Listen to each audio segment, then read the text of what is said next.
welcome to Wake Up with the Early Nerd Live.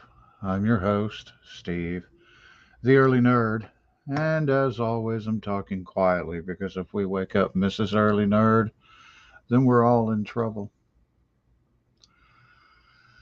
Today is a sad day in the wrestling world and fans of the wrestling world as the 80s heel superstar, the Iron Sheik, passed away yesterday.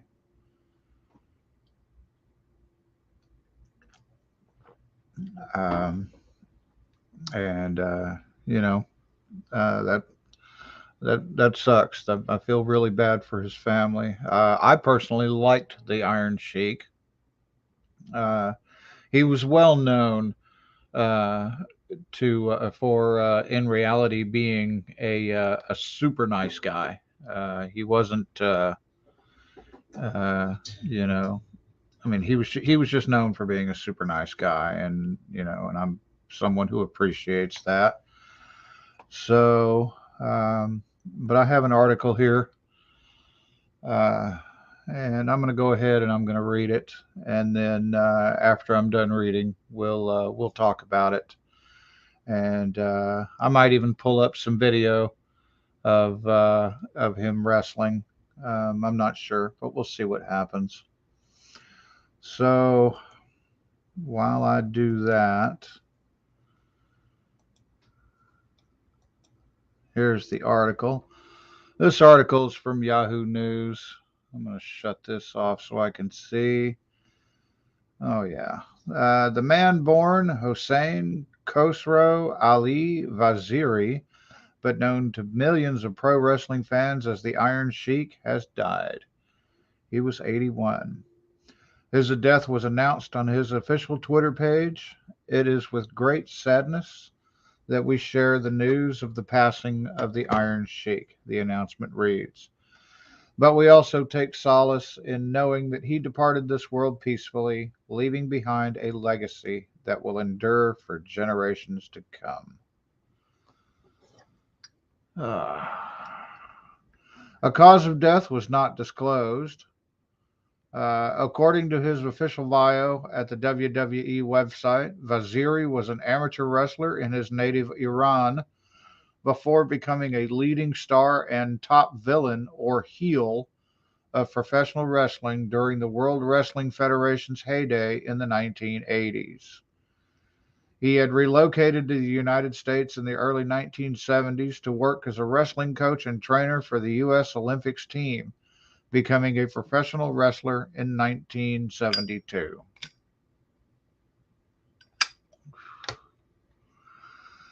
Initially performing under the ring name The Great Hossein Arab, he switched to the Iron Sheik after joining the then WWF in the early 1980s.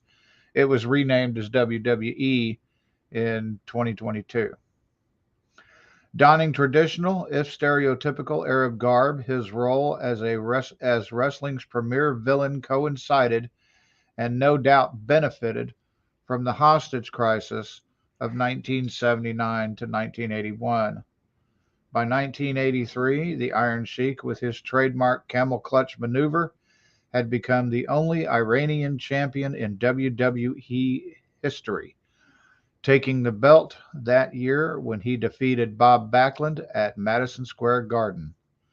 The victory, according to the WWE, was a controversial one as Backlund's manager Arnold Skaaland threw in the towel after Backlund refused to submit. The Iron Sheik held the title for just under a month before losing the championship to then named Hollywood Hogan on January 23rd, 1984, in what is remembered as one of the most famous matches of all time.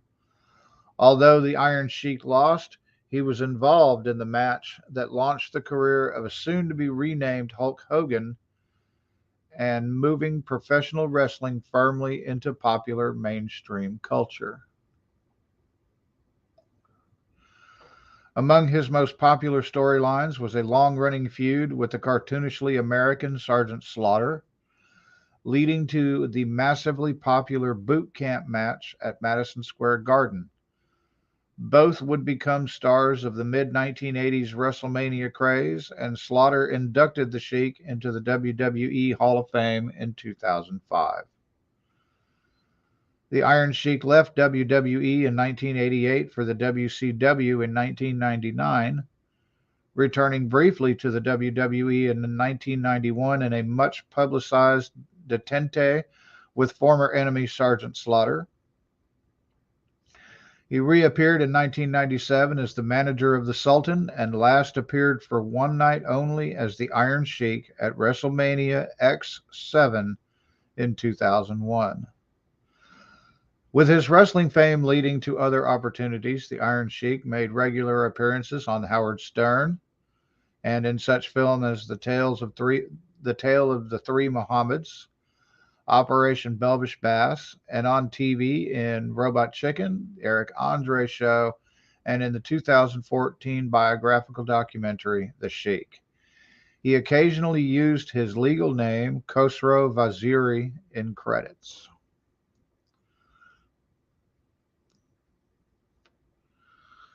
Brett Azar portrays the Iron Sheik in a recurring role on NBC's Young Rock. Now, the Iron Sheik, in my opinion, was a cool character. Um, I remember, back when he was wrestling, and yes, he was really one of the most famous heels, as they call it, or bad guys, you know, and um, whenever he would wrestle, when he would wrestle like the bigger names, some of the times he would lose, but when he would wrestle no names, he would win every single time. Of course, he used to do this thing with these two clubs where he used to swing them around the back of his head. And I'm going to see what I can't do about trying to find footage of that. And I remember he would offer a cash prize if you could swing them around.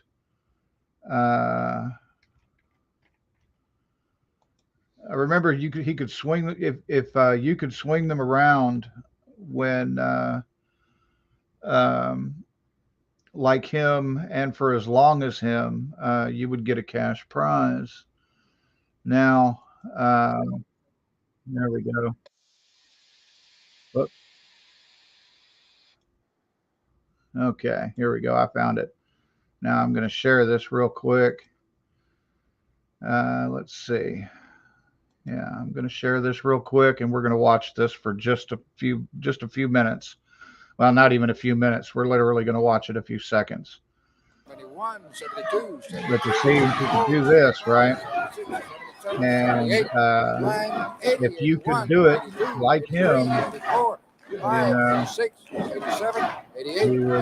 he would give you a cash prize. 92, 93, 94, 95, 6, 97, 98, 99, 100. Okay. So, excuse me. But like I said, I really liked the Iron Sheik. I thought he was pretty cool.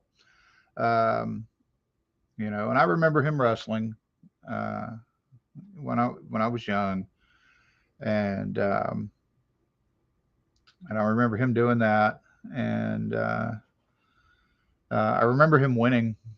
That was cool. It was a major upset. I remember that.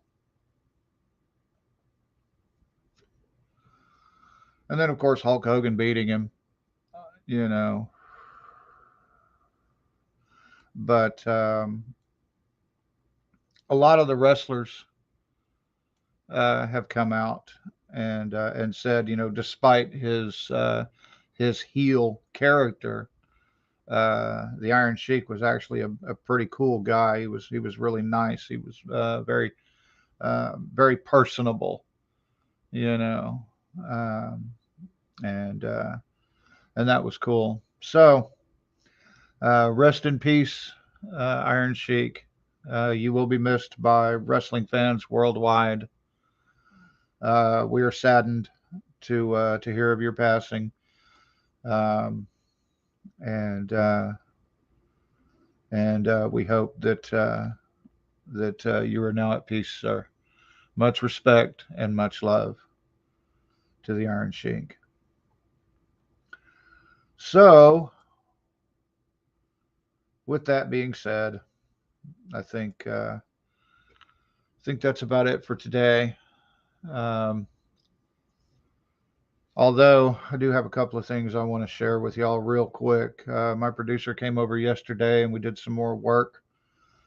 We've got some I've got some things coming soon that I hope that all of you will enjoy. I'm not going to say what yet because I well, I want to keep them as a surprise. So, um, but we'll see. Hopefully, you like it, and stay tuned for new developments and um, new appearances and things like that. I I've mentioned in the past about possibly having guests. Um, I have a friend of mine that lives here in my town. He went viral some years back um, um, for um,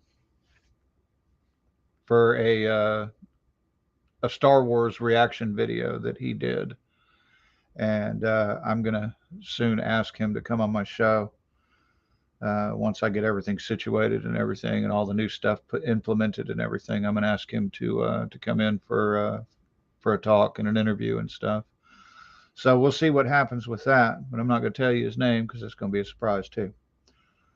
Hopefully you guys will enjoy it, and please remember if you enjoy what I do, like and subscribe, um, comment. It helps with the algorithm.